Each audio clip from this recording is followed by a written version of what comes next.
So it's the day after the resurrection. A lot of action taking place last week and over the weekend, but it's not done yet if we look at history. Let's talk about it in your morning cup of inspiration. I just want you to remember and not lose sight of the fact that Jesus was around and appeared to people for another 40 days after the resurrection. So it was real interesting that on that day, that first day when he was out and walking and he showed himself to a number of ladies. It was a couple of Marys and Joanna. Talks about it in the 24th chapter of Luke. So Jesus exposed himself there, and then he met two more disciples that were on the road to Emmaus.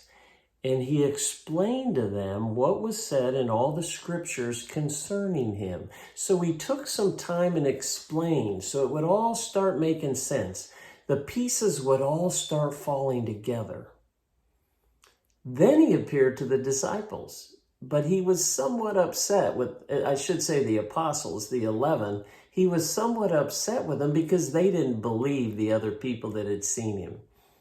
So he made sure that they saw the scars, the marks in his hands and in his feet.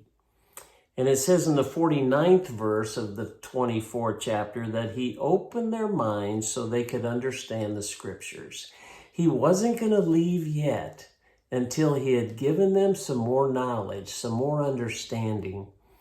And then down further in the 49th verse, it says, I'm going to send you what my Father's promised. But stay in the city till you've been clothed with power from on high. And we know that's the Holy Spirit.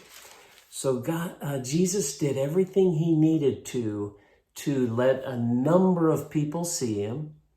So it was real. It was true.